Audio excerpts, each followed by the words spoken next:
direct sur Twitch. Presque pas direct. En léger différé. En léger différé, oui. Voilà. Ah, Sur Dailymotion. Grâce à Starlink. Eh bien, bonjour. Bonjour à toutes et à tous. Bonjour. Bienvenue à Geekorama 4e édition.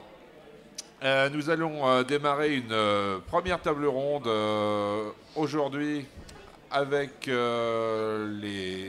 les nouveaux jeux de société, le numérique dans les jeux de société, avec 3 personnes, 3 auteurs, 3 créateurs autour de la table, et je serai assisté, même plus qu'assisté, puisque Brice de l'association Cybergeeks posera les questions les plus insidieuses qui soient à ses créateurs.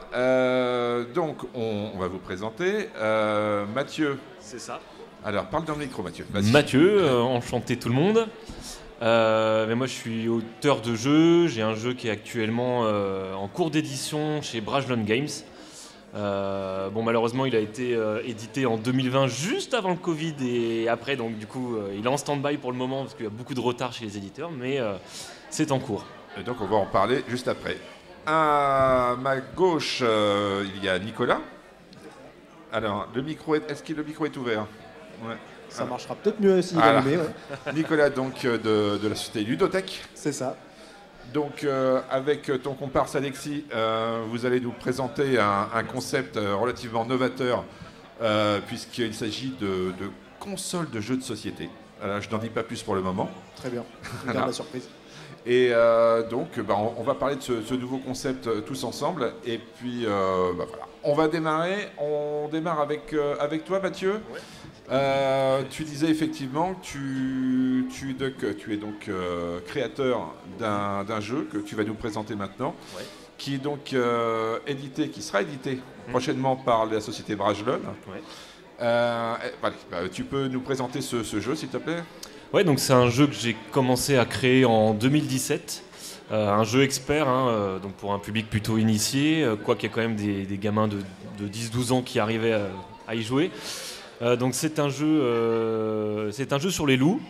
Ouais. Et c'est ce qui a beaucoup plu, en fait, c'est son thème. C'est vraiment un jeu de conquête et de gestion de ressources, mais basé sur le monde des loups, en fait, où chaque joueur représente une meute de loups, au début très petite, et qui va devoir la faire prospérer, gagner du territoire, chasser. Voilà, il y a toutes sortes de points de victoire à obtenir pendant une partie d'environ 2 heures. Et puis donc la meute qui sera la plus puissante à la fin de la partie remporte la partie. Et donc voilà, c'est un jeu que j'ai mis à peu près 3 ans et demi à développer, beaucoup de festivals pour se faire connaître, pour faire tester le jeu à un public vraiment large, le plus large possible. Des déceptions, des désillusions, mais après de la remise en question, et on finit par y arriver au bout d'un moment. Mais il y a eu, c'était un parcours assez long et difficile, parce qu'au début, voilà, on pense que le jeu est prêt, on commence à avoir des petites récompenses dans des festivals, des choses comme ça, puis après, quand on commence à démarcher aux éditeurs, ils nous disent non, ton jeu est pas prêt. Ah bon? Et du coup, voilà, donc beaucoup de remises en question, mais au bout d'un moment, voilà, quand on s'entoure des bonnes personnes, qu'on lâche pas l'affaire, on finit par arriver à quelque chose qui finit par accrocher les éditeurs, et c'est comme ça qu'on peut espérer éditer un jeu. Ok, donc Brajlon, c'est donc l'éditeur qui va sortir ce jeu. Du coup, il sortira quand ce jeu? Alors justement, c'est la grande question, parce que avec le Covid, ça a vraiment posé problème. Comme je vous disais, donc le jeu a été repéré par Brajlon après le festival de Cannes en 2020. Ouais. Et au mois de mars, boum, le Covid est tombé. Donc déjà pendant 1 an, avec tous les confinements et tout, j'ai plus de nouvelles du tout. Stand-by. Donc on a vraiment officiellement signé le jeu 1 an après, du coup en décembre 2020. Si j'ai pas de bêtises. Et donc aujourd'hui, on a encore... alors moi j'ai un petit peu retravaillé sur le jeu, mais on n'a même pas encore commencé le développement. On devrait commencer au mois de mars là. D'accord. Parce que leur but, c'est d'avoir un prototype du jeu assez bien fini, on va dire, pour Essen en novembre 2000 prochain. Essen, c'est un festival en Allemagne, c'est le plus gros d'Europe. Donc ils aimeraient avoir un proto pour Essen, et j'imagine aussi Cannes l'année prochaine. D'accord. Donc ça va sortir. Ils ont les droits pour 5 ans. Donc ça fait déjà 1 an. Voilà, ils ont 4 ans pour le sortir. Là. Ok, donc on peut espérer une sortie publique pour 2023. Je pense que ce sera 2023 minimum. Ouais. Ok. Et du coup, la distribution du jeu se fera de manière traditionnelle, magasin, chaîne, enfin internet. Alors ça va être les deux en fait. Je crois qu'on avait discuté en tout cas d'un possible Kickstarter, mais il sera aussi en boutique. Ça c'était une de mes conditions. Je voulais absolument que le jeu soit en boutique et normalement, en plus Brajlon c'est quand même un bel éditeur. Donc ils auront normalement largement la possibilité de le faire et par Kickstarter et ensuite du coup en boutique. Et je crois aussi que ce sera possiblement dans le monde entier, normalement. Alors, je croise les doigts, mais ils auront normalement les droits pour le faire dans le monde entier. Ok. Brice, tu as des questions à poser à Mathieu sur le concept de son jeu ? On en parlait tout à l'heure, souvent les 4X c'est très compliqué à gérer en termes des fois de gestion de points en fin de partie, mais évidemment même en cours de jeu il y a des règles qu'il faut toujours appliquer et bien les appliquer dans l'ordre. Et c'est aussi pour ça qu'on parlait du numérique, ça peut apporter une aide là-dessus. Est-ce que toi, cette complexité de gestion du système de jeu, ça te dérange ou pas justement de le laisser par exemple à un robot ? Non, ça peut être intéressant. Après, j'essaye de l'imaginer dans mon jeu. Parce que du coup, je connais pas trop le concept justement de votre société. Donc, je suis assez curieux. Mais c'est vrai qu'une aide numérique, ça peut être super intéressant. Ne serait-ce que, moi, je joue aussi à beaucoup de jeux de société sur Internet, sur Board Game Arena, par exemple, ou même sur Steam. Il y a pas mal de jeux qui ont été retranscrits en numérique. Et c'est vraiment pratique d'avoir les règles qui sont déjà toutes pré-faites. On n'a plus rien à faire quasiment. On a un petit tutoriel à suivre pour apprendre les règles. Et puis après, le jeu corrige quand tu fais des erreurs quelque part, où il te guide, quoi. Donc ça, c'est peut-être dans ce sens-là que... Je ne sais pas du tout si c'est dans ce sens-là que Ludothèque peut aider, mais... Alors, nous, on n'a pas créé le robot, je dirais, spécifiquement pour ça. Mais en général, on peut trouver des manières d'adapter des jeux à notre système et pour soit les simplifier, soit pour les enrichir. Okay. Après, si ton jeu fonctionne parfaitement sans le robot, c'est pas dit que le robot apporte des choses. Oui, voilà, on cherche pas forcément, nous, à remplacer tous les jeux de société et on cherche plutôt à offrir des nouvelles possibilités et en simplifier certaines, mais pas forcément. Enfin, il y a des jeux qui restent où il n'y a pas besoin d'avoir un robot en plus. Ouais, c'est ça, ouais. Aujourd'hui, justement, encore il y a 10-15 ans, les jeux experts, c'était quand même très compliqué avec des livrets de règles énormes et tout.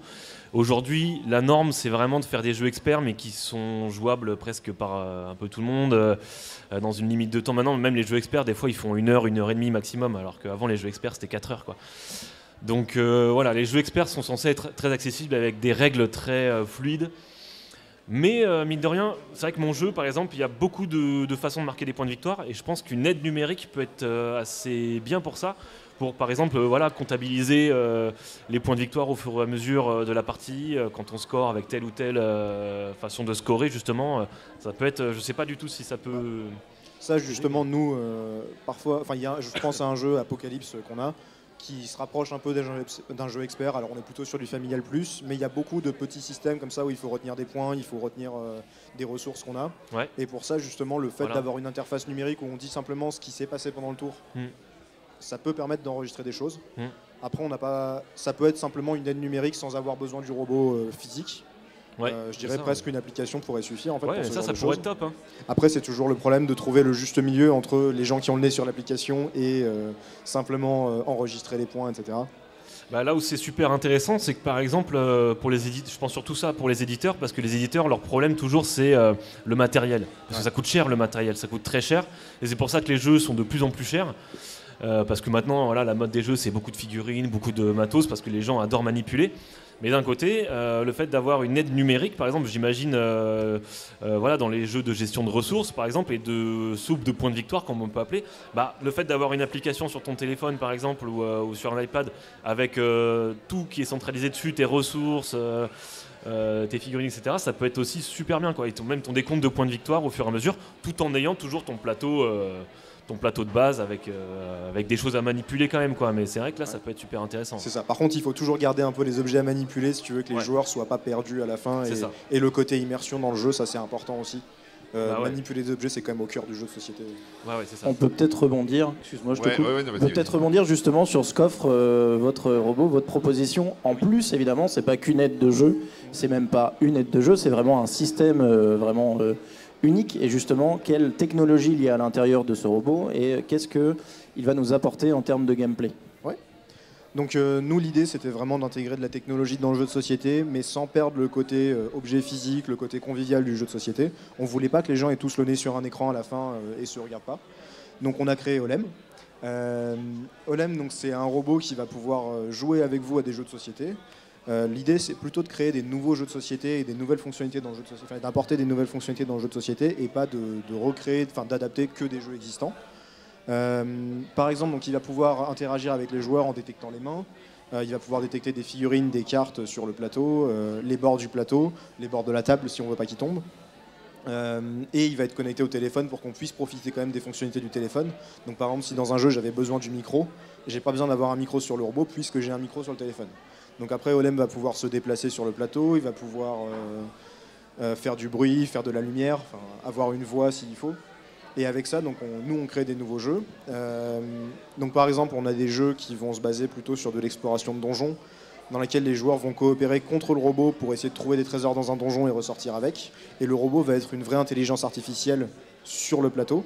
Donc là, on apporte vraiment l'intelligence qu'on pouvait difficilement avoir dans le jeu de société, parce que quand on veut avoir quand on veut avoir comme ça un ennemi contre lequel les gens coopèrent, soit il n'a pas vraiment d'intelligence, soit un joueur doit exécuter un genre d'algorithme qui permet de simuler cette intelligence, soit il y a vraiment juste un joueur qui joue contre les autres.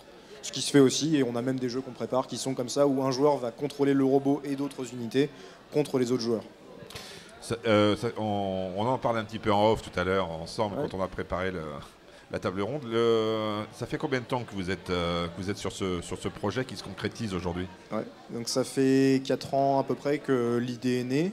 Après, on a commencé par nous faire des protos chez nous avec ce qu'on avait, réfléchir à ce que ça voulait dire de mettre de la technologie dans le jeu de société. Des protos faits maison, ça marche pour certains jeux, mais ça a ses limites. Donc après, au bout de 2 ans, on s'est dit on va créer la société, on va commencer le vrai développement. Là, c'est grâce à cette création de société, donc il y a 2 ans, donc nous aussi juste avant le Covid, toujours une très bonne idée pour ça. Donc on a participé aussi au FIGE 2020 avec notre proto. Alors c'était une grosse boîte grise qui avait que 2 petits jeux, donc on était vraiment sur 5 minutes maximum les parties. Ça nous a permis quand même de tester un peu auprès des gens, etc. Et après, pendant le confinement et par la suite, on a continué à développer Olem pour qu'il ressemble à ça aujourd'hui.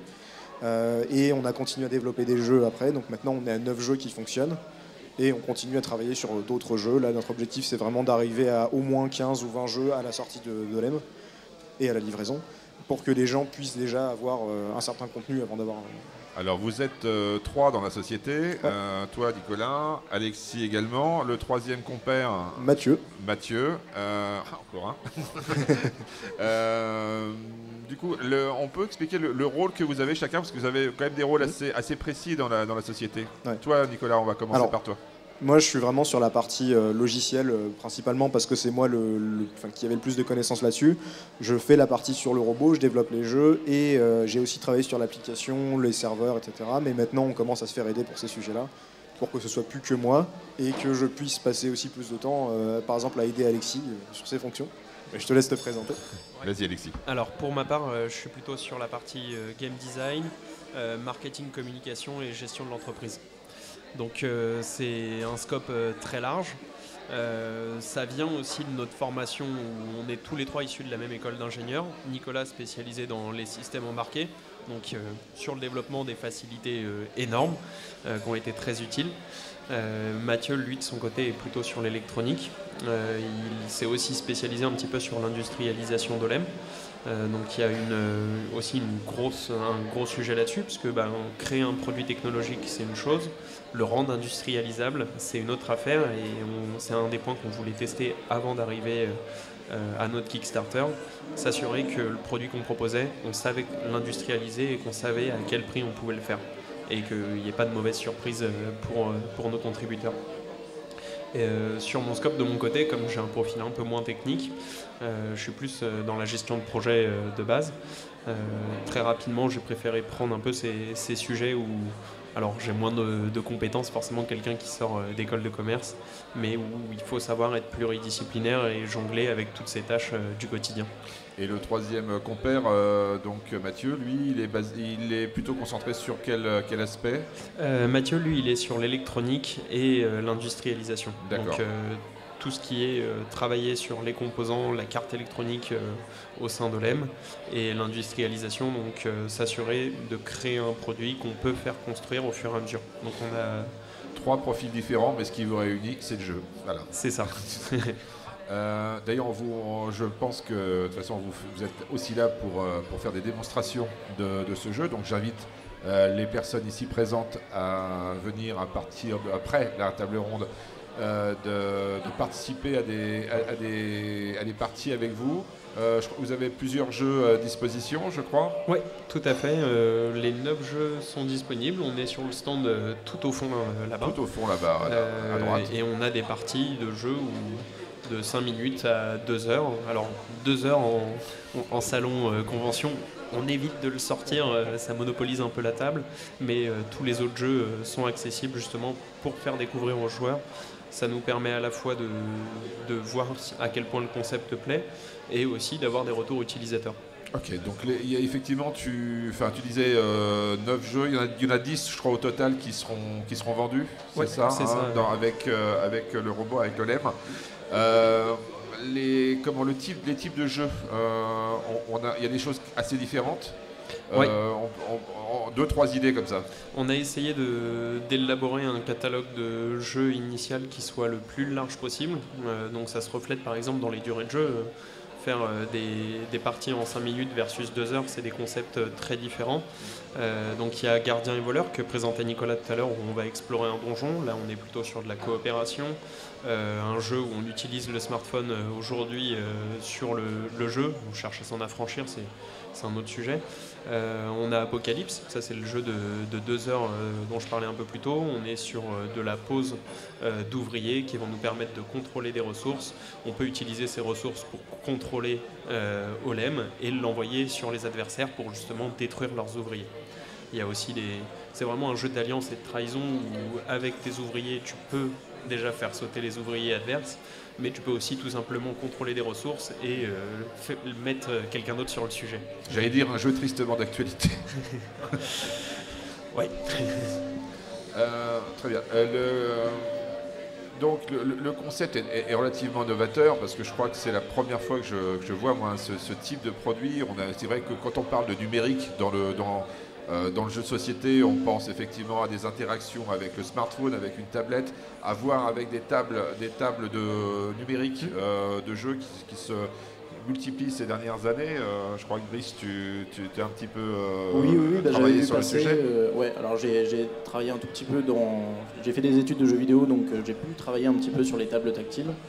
Et au moment où j'ai arrêté mes études, il y a une boîte qui a lancé une table qui... alors il me semble qu'il nous a tout coupé. Ouais, pardon. Donc une entreprise qui s'appelait Wizima, si je me souviens bien, qui a lancé une table tactile avec pas mal de capteurs et tout ça. Et donc c'est une autre proposition. C'est vraiment quelque chose de beaucoup plus numérique pour le coup. Le curseur est beaucoup plus du côté jeu vidéo que jeu de société. Mais c'est vrai que c'est intéressant de voir qu'il y a vraiment une explosion de ce point de vue-là. Les gens se rendent compte que mélanger numérique et jeu de société, ça n'enlève pas le côté société, même si de toute façon ce terme de jeu de société est un peu compliqué parce qu'on le trouve qu'en français. Globalement, tous les gens qui jouent solo se retrouvent pas dedans. Tous les gens qui passent 4 heures, c'est pas toute la société qui peut jouer à 4 heures à un jeu de société. Donc voilà, ce terme-là est assez, assez compliqué quand même. Mais voilà, en tout cas, il y a une explosion et c'est hyper intéressant parce qu'il y a différentes propositions. Et ce côté-là, votre proposition est vraiment plus proche du matériel. Et vraiment, on est sur quelque chose d'hyper interactif. Il n'y a pas que les joueurs au centre de... Enfin, il n'y a pas que... Oui, c'est ça, il n'y a pas que les joueurs au centre du jeu. Il y a vraiment un nouvel élément qui peut être imprédictible, qui peut faire des choses assez intéressantes. Après, voilà... Ouais. Et c'est vous en plus qui créez les jeux ou c'est des auteurs qui vous proposent des jeux et vous les alors, voilà. Pour l'instant, on a fait les deux. Monsieur est intéressé. Non, en c'est même même pas temps. pour ça, c'est parce que je suis surtout étonné du fait de arriver à développer ça déjà, ce qui doit être un boulot monstre. Et en plus de ça, créer des jeux, ça doit être. Alors, là, pour l'instant, en gros, ce qu'on a fait, c'est que sur les 9 jeux, on en a plusieurs qu'on a travaillé avec des auteurs externes, qu'on a rencontrés par exemple au Fiche 2020. Ok. Mais on en a créé un certain nombre nous-mêmes et on continue à les améliorer au fur et à mesure. Un des avantages qu'on a par rapport à des jeux de société classiques, c'est que nous, on peut mettre à jour aussi le jeu au fur et à mesure et on n'est pas fixé dans le marbre une fois qu'on a livré. Alors pour l'instant, on a des concepts déjà qu'on a testés surtout en festival et qui nous ont permis de voir que ça plaisait, qui sont affinés grâce au retour qu'on a eu justement, et on a rencontré plein d'éditeurs qui nous ont donné des conseils, etc. Oui, voilà, C'est sûr que nous, on n'a pas le background qu'il faut pour faire des jeux, je dirais, parfaits nous-mêmes. Bah, personne n'a le background en fait, ça se fait mais voilà, au fur et à exactement mesure. ça. Ça se fait au fur Il y a et à très mesure. peu de formations, alors il y en a qui existent, Ouais. mais c'est assez rare et en général les auteurs de jeux de société En jeu de société, non. Il n'y a pas de formation, à ma connaissance, de formation en jeu de société. Alors de ça. création, vidéo, non, oui. mais de milieu du jeu de société, si, Ah il y a oui, une école qui oui. existe, Ah oui. je crois, qui est vers Nantes, il me Ouais. semble, je ne vais pas dire de bêtises, mais je sais qu'il y a une seule école en France Ouais. qui traite du jeu de société. Après, Non, j'en sais pas d'accord. plus, je connaissais quelqu'un qui avait fait des études là-dedans, mais il y a différentes branches, ça peut Après, être... le game design, même qu'on apprend Voilà, en game design, école de jeux vidéo, évidemment, c'est comment gérer des ressources. Tout est une ressource. Enfin voilà, c'est des concepts. Ouais, tout doit être bien lié, surtout. C'est ça. Pour en revenir à Olem et à Ludothèque, le robot, enfin, il y aura je pense qu'il y aura des évolutions, parce que on est sur un format itératif, avec évolution matérielle, évolution technologie également. Le but, c'est aussi de se passer le plus possible à l'avenir du téléphone. Oui. Voilà. Alors en termes d'évolution, on a deux grands axes, je dirais. C'est la bibliothèque de jeux va être ouverte à tous. Donc un peu comme sur le principe de l'App Store ou du Play Store, tout le monde va pouvoir créer des jeux et les mettre sur l'application. Après, on peut quand même avoir des auteurs qui viennent nous proposer des concepts, on les développe avec eux et après on les met sur la plateforme, pour ceux qui ne veulent pas développer eux-mêmes. Et il y a l'aspect évolutif où on peut rajouter donc, des modules sur le robot, où on peut venir brancher une nouvelle, un petit boîtier qui rajoute par exemple un capteur ou une fonctionnalité sur le robot, pour à la fois qu'il ne soit pas obsolète dans 2 ans. Notre objectif, c'est vraiment que ça puisse évoluer avec le temps et pour que les gens vraiment puissent avoir des nouvelles possibilités en permanence, des nouvelles idées. Et pour s'éloigner du smartphone, par exemple, on parlait de Guardian Evolver tout à l'heure, où pour l'instant, on dit à l'application où est-ce qu'on déplace le personnage, elle nous indique le résultat et le robot peut réagir à ça en fonction de ce qu'on a fait. Mais on peut rajouter un module qui va faire en sorte que le robot détecte la figurine et donc on n'ait pas besoin de le dire sur le téléphone à chaque fois. Du coup, je pensais à toi, Mathieu, c'est le genre de propositions qui pourraient éventuellement t'intéresser aussi dans le cadre du développement de ton jeu ou même de tes jeux à venir. Ou même de futurs jeux. Ouais, c'est super intéressant. Bah, comme je disais tout à l'heure, ce genre d'outil peut être un gain très intéressant pour le matériel. Justement, ça ferait peut-être moins de matériel dans les jeux de société. Il faut quand même en garder, comme on disait tout à l'heure, mais tout ce qui est cartes, par exemple, ou les dés, les choses comme ça. Les dés, ça coûte très cher, par exemple, dans un jeu de société. Donc ça pourrait être, par exemple, un bon moyen de faire sans certains matériels qui peuvent coûter cher dans la production d'un jeu de société. Après, oui, c'est vrai, pour tout ce qui est... compter les points de victoire, compter les ressources dans des jeux quand même, dans des jeux experts où il y a beaucoup d'éléments, ça peut être vachement pratique, quoi. Ouais. Et sur l'aspect matériel, ce qu'on essaye de faire nous, c'est de fournir un kit de matériel un peu générique qui permet d'être réutilisé pour plein de jeux et de fournir un peu tous les outils de base. Et après, on peut continuer à ajouter du matériel, par exemple aussi de faire du matériel à thème parce que le problème du matériel générique, c'est que par exemple, si on a un matériel générique et qu'on veut un thème médiéval ou un thème science-fiction, c'est difficile d'avoir les deux qui fonctionnent ensemble. Mais donc on peut adapter le matériel, mais en fournissant un maximum d'outils, les gens ont quand même ce qu'il faut à la maison pour ne pas avoir à racheter du matériel pour chaque jeu. Ok. Non, c'est vrai que c'est vraiment intéressant. Justement, peut-être un point sur lequel on peut revenir. La création sera totalement libre du côté des joueurs. Oui. C'est-à-dire qu'ils vont pouvoir créer leur jeu, leur petit proto, faire tester entre amis et potentiellement agrandir la bibliothèque à terme. Et ce sera totalement libre, un peu comme un robot éducatif ou comme des choses comme ça. Ou comme le Play Store où Ouais. il suffit de créer un compte. Alors il y a un petit montant à payer au début, Puis mais il suffit de coder le jeu derrière. alors ça justement on travaille sur à la fois mettre à disposition nos outils de base pour que les gens créent des jeux et pour les simplifier maintenant parce que pour l'instant ce serait trop compliqué pour la personne moyenne de créer un jeu. Enfin il faudrait des développeurs experts. Et notre objectif c'est d'aller de plus en plus vers l'abstraction et les langages haut niveau pour ceux qui maîtrisent. Mais c'est l'idée de je mets une case qui fait quelque chose de compliqué mais elle est déjà programmée donc j'ai juste à l'utiliser dans mon jeu. Ok. Et des outils graphiques d'édition de niveau, des choses comme ça. Est-ce que vous avez... Excuse-moi, hein, je te Oui, coupe. vas-y. Je regarde là, du coup, je sais pas Ouais, si vas-y. tu veux intervenir, Non, désolé. vas-y. Est-ce que vous avez dans l'idée peut-être de créer, enfin je suppose que oui, une communauté avec vraiment un site, avec du partage de code, de petits trucs, d'astuces, de jeux, voilà. Ça, Je c'est suppose. l'objectif et je voudrais même l'intégrer directement dans l'outil. Ou par exemple sur des outils type, pour ceux qui connaissent le React Native ou des choses comme ça, où les gens vraiment codent un module, donc une nouvelle fonctionnalité, et la mettent à disposition des autres et tout le monde peut la télécharger gratuitement et l'utiliser. Et ça permet vraiment d'avoir quelque chose d'itératif où plus ça évolue, plus c'est simple de créer un En jeu. et plus open c'est source en fait, c'est ça? Alors c'est pas tout à fait open source parce qu'il y a des parties qu'on gardera nous D'accord. fermées. Typiquement la sécurité qui fait que le robot ne tombera pas de la table. Celle-là, elle ne sera pas accessible à l'utilisateur pour Ok. qu'elle ne tombe jamais. C'est des choses comme ça qui vont devoir rester fermées. Et ça, c'est vraiment des questions de sécurité en fait. Alors pour Ludotech, vous avez pour le financement, vous avez donc dû passer par un Kickstart. Donc vous êtes par Kickstarter. C'était Kickstarter C'était Kickstarter. Ah, d'accord. Donc le financement participatif, ça marche, Ouais. la preuve. Vous avez réussi à lever les fonds nécessaires pour parvenir à concrétiser ce qui était un projet. Ouais. Et aujourd'hui, on en est à quel stade en termes de... on n'est pas encore à la distribution, mais on a un stade juste avant. Là, ça c'était un proto industriel quand même. Donc on l'a fait assembler en Normandie avec des assembleurs professionnels. On a tout fait pour qu'on vérifie qu'on savait le fabriquer, mais il reste des petits ajustements à faire, typiquement réduire un peu les coûts de fabrication, s'assurer que la durée de vie est bonne, parce que si on vous l'envoie et qu'au bout de 3 mois il casse, voilà. Ça fait partie des tests qu'il faut qu'on réussisse à automatiser pour la production. Et une fois qu'on aura fait quelques petits ajustements comme ça sur le robot pour l'améliorer, pour aussi prendre en compte les retours qu'on a eu pendant les festivals, donc par exemple améliorer certains capteurs. Aujourd'hui on a des problèmes, par exemple s'il y a du soleil, c'est dommage de ne pas pouvoir jouer à côté d'une fenêtre, même si on n'a pas besoin d'être dehors pour jouer, c'est toujours plus sympa de pouvoir jouer partout.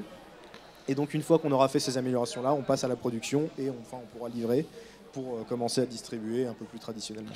Alors la question qui fâche maintenant, on parle de distribution, donc on va parler de prix, Ouais. parce qu'il y a un moment où il va falloir en parler quand même. Donc il y a un starter pack, comme on dit, Ouais. qui sera donc avec le prix Kickstarter, donc qui sera vendu aux alentours de... Alors pour le robot avec 10 jeux et le matériel de base, Ouais. c'est 280 € sur le Kickstarter. Ouais. Ce sera plus cher une fois qu'il sera commercialisé parce qu'on voulait aussi récompenser les gens qui nous aident à financer le projet. bien sûr. Et on a un pack un peu plus cher avec des figurines et des jeux en plus qui est à 330 et qui sera aussi un peu plus cher une fois qu'on sera à la livraison. Ok. Et ça reste moins cher que les consoles de jeu, donc c'est bien. Notre objectif, c'était pas que ça coûte trop cher. Et comme le calcul qu'on a fait, c'est on fournit 10 jeux avec le robot. Ça revient au prix moyen à peu près d'un jeu de société. Notre objectif, c'est vraiment que plus tard aussi, les jeux coûtent moins cher que des jeux traditionnels, comme on n'a pas nécessairement besoin de matériel en plus. Donc si c'est juste un téléchargement, on ne veut pas que les personnes payent 40 € pour un nouveau jeu s'il n'y a pas de matériel. Quoi. Et vraiment, c'est l'économie long terme qu'on vise, nous, en tout cas. Ok. Donc développement durable quelque part également, ce qui rejoint un petit peu, je pense, tes premières études. Oui, c'est ça, dans les énergies renouvelables. Et c'est aussi pour ça qu'on a travaillé à trouver des prestataires avec qui travailler en Europe. Donc les cartes électroniques, les pièces plastiques sont réalisées en Europe. Alors composants électroniques, ça reste... faut aller les chercher en Chine, c'est impossible de faire autrement aujourd'hui. Mais maximiser en fait la chaîne de production à un seul et même endroit pour éviter des déplacements inutiles. Ça c'était un premier point, et en effet avoir du matériel qui se réutilise et autres, c'est s'éloigner un petit peu de une boîte égale un jeu et donc égale beaucoup de déchets si au bout de 3 parties je m'en sers plus. Très bien. Mathieu, je voulais en venir vers toi également. Donc ton jeu, on rappelle le nom qu'il porte aussi parce que Oui, c'est vrai qu'accessoirement, il ça s'appelle Instinct pour l'instant. Instinct. Instinct, ouais. Comme D'accord. l'instinct de loup. Ok. Voilà. Et du coup, est-ce que tu as une idée effectivement également, on va parler un peu argent, du prix de base que tu penses. Alors, donc on est encore une fois, on est sur un jeu expert. Alors moi, je milite justement pour pas qu'il y ait de plastique dans mon jeu. Justement, hein. Je veux que ça soit En plus, c'est un thème sur la nature, sur les loups. Donc voilà, normalement, on va partir sur quelque chose, des figurines en bois et des petits composants en bois. J'ai aussi un peu essayé de gratter auprès de l'éditeur pour que ce soit fait potentiellement en Europe, mais c'est quand même très très compliqué parce que les machines et la technologie qui permettent de faire des figurines en bois, hein, même les meeples tout simples en bois, c'est vraiment en Chine qui maîtrise ça, quoi. Il y a quelques sociétés à l'est de l'Europe qui commencent à bien le faire, mais bon. Ouais. Donc voilà, pour l'instant, on va être sur un jeu qui va en coûter entre, je pense, 40 et 50 euros. Ok, voilà. Ça va. Ce qui est raisonnable par rapport à ce qui se fait aujourd'hui. Ouais. Enfin, j'espère qu'on va rester dans ces eaux-là parce que c'est vrai que des fois, sur Kickstarter notamment, je vois passer des projets. Franchement, il y a des jeux avec que du carton qui coûtent 60 euros, tu vois. Là, j'ai dit, mais les gars, c'est. De toute façon, effectivement, tout ce qui tourne autour du développement durable, et c'est vrai que c'est une chose qui préoccupe pas mal de créateurs de jeux que j'ai pu rencontrer ces dernières années. Je pense à Thomas Planète, par exemple, qui est un gars que j'avais interviewé il y a quelques années, qui a pas mal de nouveaux concepts aussi, qui réalise beaucoup de pièces en bois, par exemple, choses comme ça. Donc il y a vraiment une vraie préoccupation sur ces questions-là de la part je dirais des nouveaux créateurs et souvent autoproduits, enfin qui font de l'autoproduit. Bah, je pense qu'il y a vraiment, un peu comme dans la société actuelle, il y a vraiment dans le monde du jeu deux parties. Il y a vraiment les jeux qui adorent les figurines, le plastique et tout, et qui pensent pas trop forcément à l'écologie, mais voilà, ils sont vraiment passionnés par les figurines parce qu'ils vont les peindre, etc. Donc il y a quand même une grosse communauté. Games Workshop a encore Et ouais, et puis même quand on voit sur Kickstarter, quasiment tous les projets, on va dire, allez, 80% des projets, c'est de la figurine quoi, en plastique. Mais je vois beaucoup de joueurs et d'auteurs qui commencent à vraiment prôner le fait qu'il faille revenir un petit peu au jeu en bois, quoi, enfin au cube en bois comme on dit. En plus qui est très européen au final, hein, même avec les Allemands, les Français faisaient beaucoup ça. Et du coup, il y a beaucoup de gens qui adorent aussi justement ces petits figurines en bois, les meeples, les ressources en bois, etc. Les cartes, les petits jetons en carton. Ouais. Et moi, c'est ce que j'aime bien aussi. Donc c'est à la fois effectivement revenir à des choses un peu essentielles avec des produits bruts, ouais. Et puis à la fois utiliser la technologie, mais d'une manière la plus écologique possible. Voilà. C'est un petit peu le leitmotiv. C'est ça, ouais. Et typiquement, Olem a été conçu justement pour que chaque pièce puisse être remplacée sans jeter l'ensemble. Ce qui est quelque chose qui va beaucoup à l'opposé de la tendance dans l'électronique. Aujourd'hui, c'est beaucoup plus simple de gluer une carte électronique derrière un écran, ce qui fait que quand il y a un problème sur la carte, c'est l'ensemble de l'appareil qu'on bazarde. Nous, dans notre cas, c'est justement chaque pièce peut être remplacée, et donc ça permet d'avoir un SAV où ça va être une pièce qui va devenir un déchet qu'on peut traiter, mais remplacée, et pas l'intégralité d'Olem qui est fichue et qu'il faut remplacer. Il y a un smartphone français qui fait ça, justement. Vous êtes inspiré de ça un petit peu? Alors on n'a pas regardé trop ce qui se faisait chez les smartphones parce que les smartphones c'est vraiment c'est différent. Ouais. C'est impressionnant quand ils arrivent à le faire parce que mine de rien il y a beaucoup de choses là-dedans. Ouais. Et souvent ils arrivent pas. En fait les composants sont trop petits, etc. Donc ils n'arrivent pas à le recycler.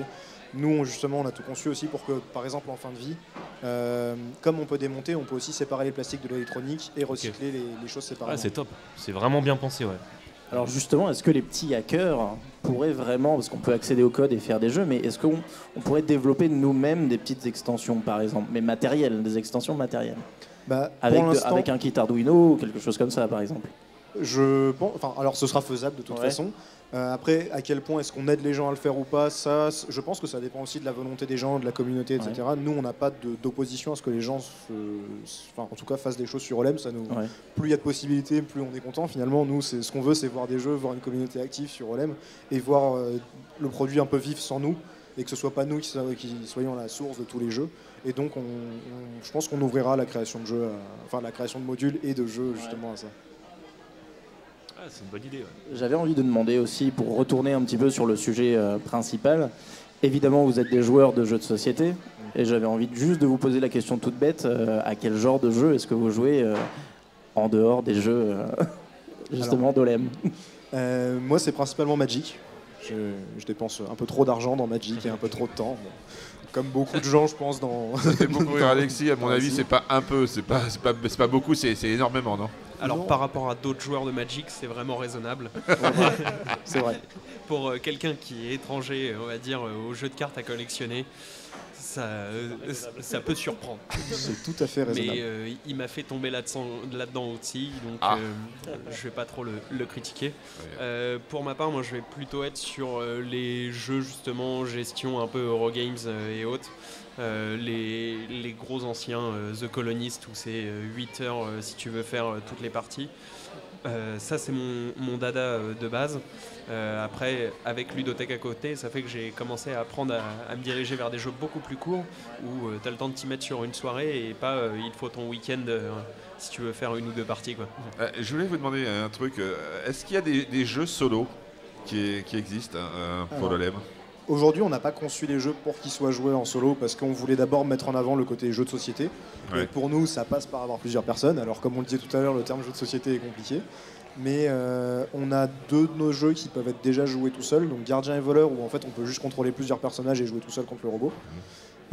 Et l'Escape Game qui techniquement peut se faire tout seul, même si c'est moins drôle. D'accord. Ok. Mais ça, c'est c'est pareil. On a eu des demandes et on va développer, je pense, des jeux et des modes solo sur nos jeux parce qu'il y a une demande.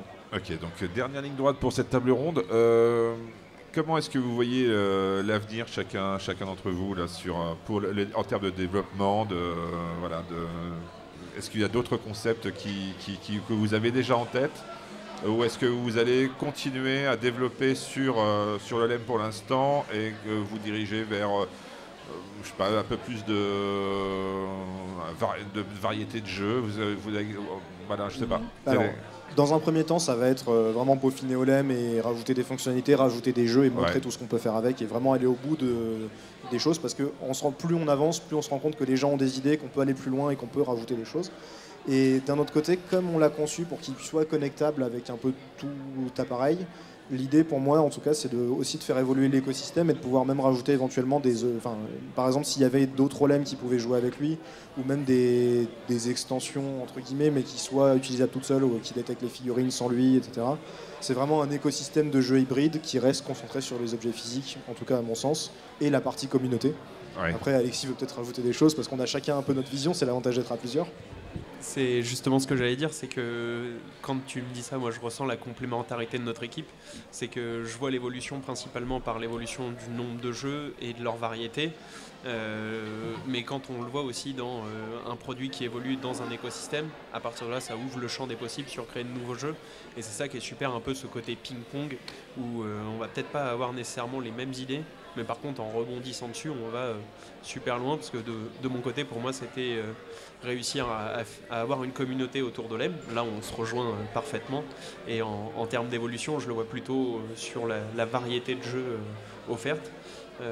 Que sur les extensions, mais l'un et l'autre se nourrissent mutuellement. D'accord, très bien. Mathieu, on va terminer avec toi cette table ronde. Du coup, toi, tes projets, parce qu'il y a Instinct, on a compris, ça devrait sortir pour 2023.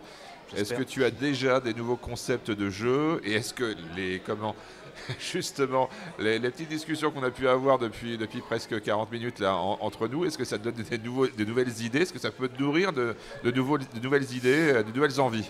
Bah ouais, justement, là, j'étais en train de réfléchir sur l'avenir du jeu de société, qui a pris un petit coup d'arrêt là, avec le Covid. Enfin, moi, j'ai remarqué ça, en tout cas, le Covid a vraiment mis une claque alors que le jeu de société était en pleine expansion. Bon, ça va revenir, ça, j'ai aucun doute là-dessus. Mais c'est vrai que jusqu'à maintenant, je crois que le numérique avait du mal à se lier avec le jeu de société. J'avais vu des projets passés vraiment qu'on floppait. Je pensais qu'il y avait un jeu de société sur les bateaux pirates qui se jouait avec le smartphone et tout ça, mais ça n'a pas bien marché, je crois. C'était pas, voilà, c'est novateur, mais les gens n'ont pas vu trop l'intérêt. Donc je pense que c'est ça l'avenir, c'est de trouver l'outil numérique qui va vraiment apporter le gros plus au jeu de société. Et je pense qu'on peut y être avec ça.